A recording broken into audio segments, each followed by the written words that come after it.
ये भार आपका है और मुझे आपने आज्ञा दी है, मैं आज्ञा समझकर निर्वाह करूंगा। ये इस भार को मैं उठा सकता नहीं। इसलिए प्रति पल प्रति अवसर वो ये भार सद्गुरु को समर्पित करता है। किसको समर्पित करता है? सद्गुरु को समर्पित। इसीलिए जब कंडिहार चौका आरती में विराजता है तो वो यही सुमरण करता है।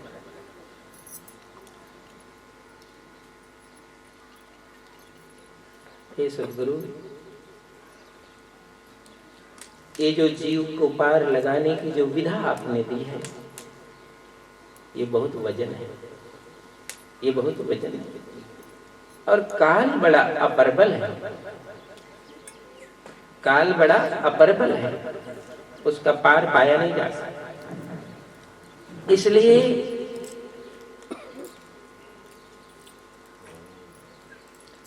ये शब्द और ये भार वो आपका, आप इसकी रक्षा करना और मैं आपकी आज्ञा से इसमें प्रवेश करता।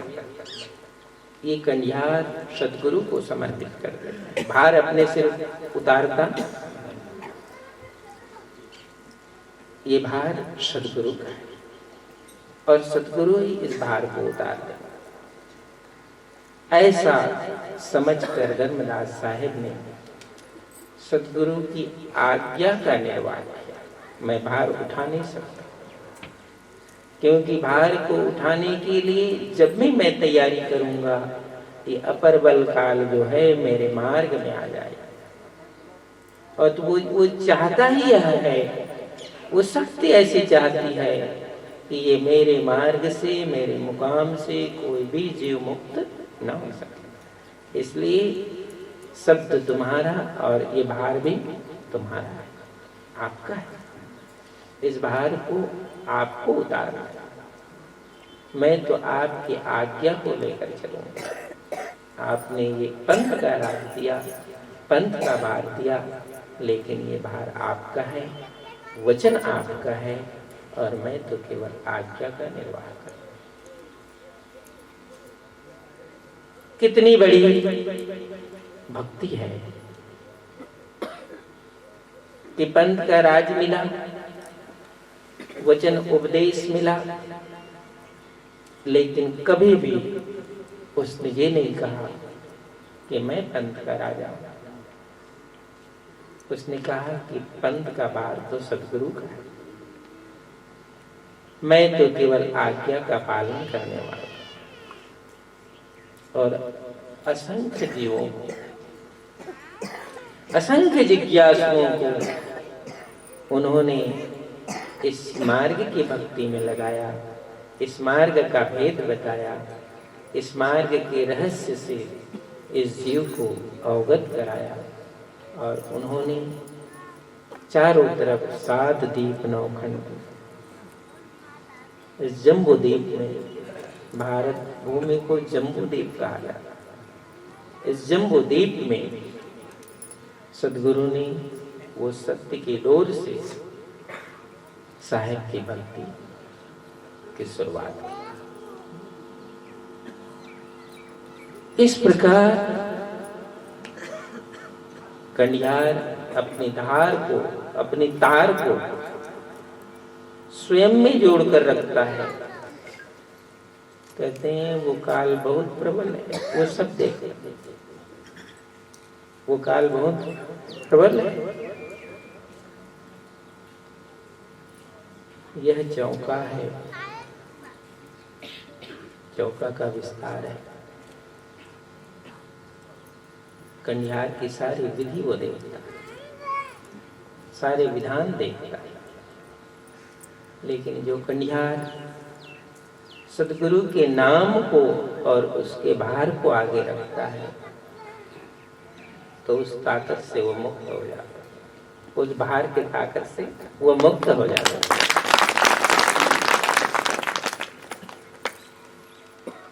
ये उस शब्द विधान की विधि, इसलिए जो भी कंडिहार होते हैं उसको ये भार अपने सिर पर नहीं लेना। ये भार सद्गुरु का है, तुम सेवक बनकर चलो। राज तुम्हें मिला है लेकिन वो भक्ति का राज है, नहीं तो ये जीव की हानि होगी। बिना भेद जन मोरियो संत सुन साजना, जीव एक उत्तर हान संत सुन साजना, ये शब्द है उसमें। तो साहब ने भक्ति तो इस जगत में स्थापित की, साधन स्थापित किया, लेकिन उसको सचेत कर दिया। हंस को, जीव को एक अपरबल ताकत है इस जगत की, कई रूप है, कई स्वरूप है, जिसने इस सृष्टि का निर्माण किया उसका।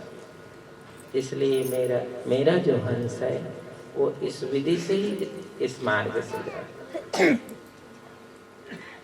तो मैं पहले ही कह रहा था कि भाव है राज मिलने का,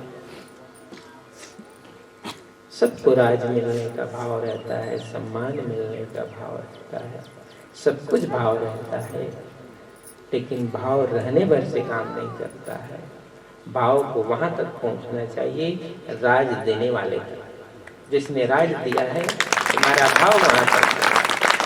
तो पहले ही साहब कहा अमर लोक से, मैं तो अमर लोक का राज देने के लिए आया, अमर लोक से मैं अमर लोक का ही राज देने के लिए आया। ये भक्ति जो साहिब ने इस जगत में लाई, और आज भी यदि साहिब इस जगत में होते, साहिब भी इस जगत में होते, तो उतनी ही कठिनाई तुमको राज देने में लग जाता, उनको उतनी ही कठिनाई लगती ये राज देने में। ये राज जल्दी मिलता नहीं, ये राज इसलिए जल्दी नहीं मिलता कि बहुत से राज को हम छोड़ पाते। राज नहीं मिलना कारण नहीं है, राज छोड़ नहीं पाते ये कारण है। और धर्मदास साहिब ने राज को पहले छोड़ दिया, सब राज छोड़ दिया। मैंने कहा ना केवल धन का ही राज नहीं छोड़ा, जीवन की जहां जहां मन बुद्धि चित्त रहा उस राज को उसने छोड़ा, तब उसको अमर लोक का राज। ये हर सद्गुरु के पंथ का जो कड़िहार है उसको ये ध्यान रखना है, क्योंकि ये चलावा चौका विधि के विधान में ये लिखा हुआ है, चौका विधि के विधान में लिखा है। तो आप भाव के कड़िहार, साहिब ने आपको भाव का कड़िहार बनाया। तो भाव का जो कड़िहार है उसको चाहिए कि वो ताकत वहां से शुरू होती है, वो सद्गुरु की ताकत वहां से शुरू होती है। और वहां से जो ताकत शुरू है उससे संबंध आप जोड़ कर रखो, उस ताकत से आप आगे बढ़ो। क्योंकि धर्मदास साहब ने कहा ये आपकी आज्ञा है साहब, भार तो मैं उठा नहीं सकता, भार मैं उठा नहीं सकता, लेकिन आपकी आज्ञा है इसलिए मैं चलूंगा। तो गुरु की आज्ञा आवही और गुरु की आज्ञा जाए। जो गुरु की आज्ञा लेकर चला, गुरु की आज्ञा लेकर आया, उसको ये भक्ति का राज मिला। बाकी इस जगत में, इस संसार में हमारे लिए, हम सब के लिए जो सतनाम का मार्ग है, सतपुरुष की भक्ति की उपासना है,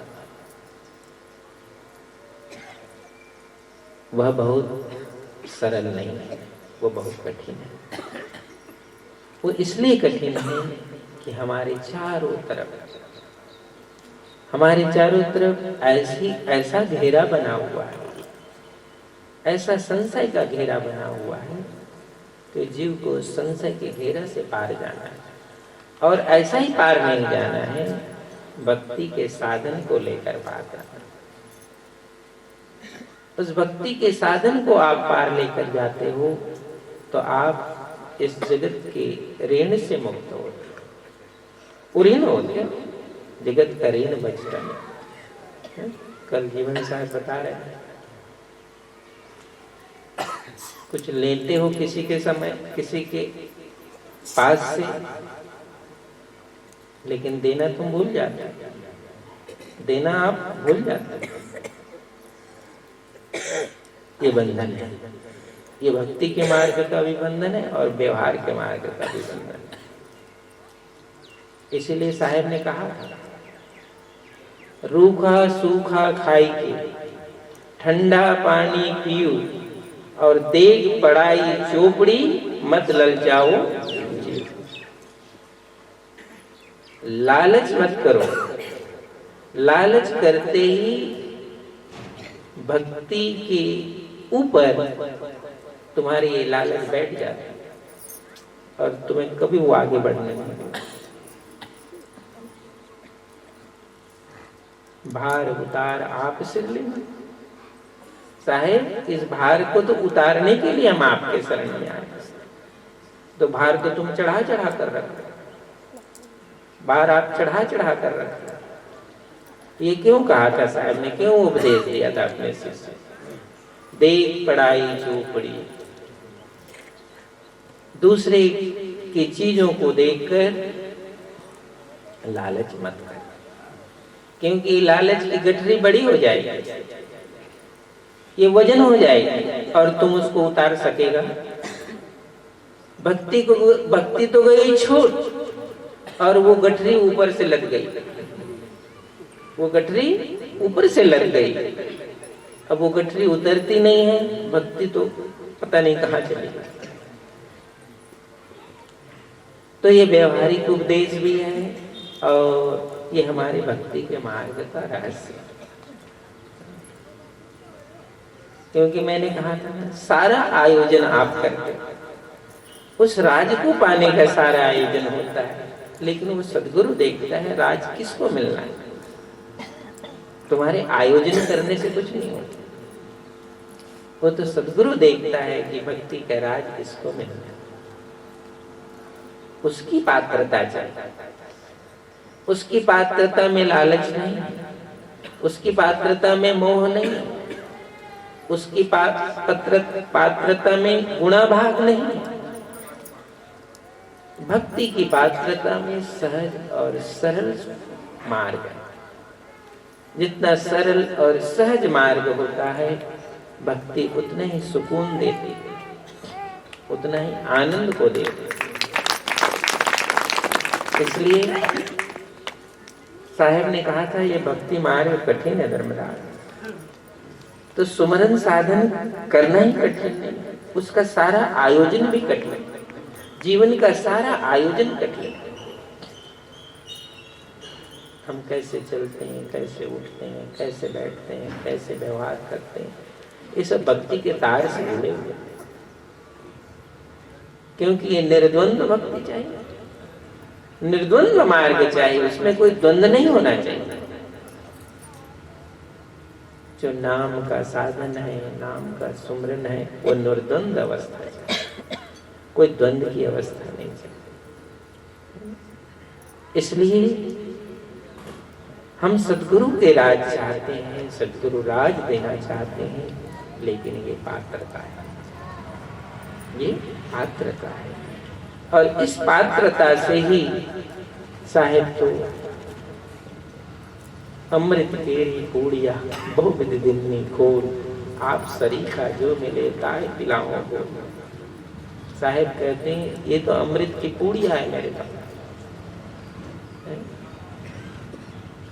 लेकिन मैं उस किसको दूं, वही तो मैं प्रतीक्षा कर रहा हूं कि दूं किसको। कोई मेरी नजरों में दिखाई पड़े, मैं उसी के लिए ही रखा हूं, उसी को ही दे दूंगा। ये अमर लोक का मार्ग है, अमर लोक का साधन है, ये भक्ति का प्रबल प्रताप है, मैं उसी को देने के लिए। तो ये धर्मदास साहेब को भक्ति का सिरताज प्राप्त हुआ, लेकिन वो सब राज को छोड़ा उसके बाद। हमें भी राज चाहिए, सम्मान चाहिए, बहुत कुछ चाहिए, लेकिन उसके पीछे जिसको हमें छोड़ना है, हमारे पीछे जिसको छोड़ना है, वो छूटता नहीं है, वो छूटता नहीं है। और इसलिए भक्ति का राज, एक कदम हम आगे बढ़ते हैं, वो 2 कदम आपसे आगे बढ़ जाता है, वो राज 2 कदम आपसे आगे बढ़ जाता है, और हमेशा जीवन में दूरी बनी रहे। इसलिए भजन, साधन, सुमरन जो साहेब का मार्ग है, वह इस विधि से है। क्योंकि जब कभी भी हम, क्योंकि साहेब ने बार बार कहा, यह सत्पुरुष की भक्ति का मार्ग, सत्पुरुष की भक्ति के मार्ग की जो योग्यता है,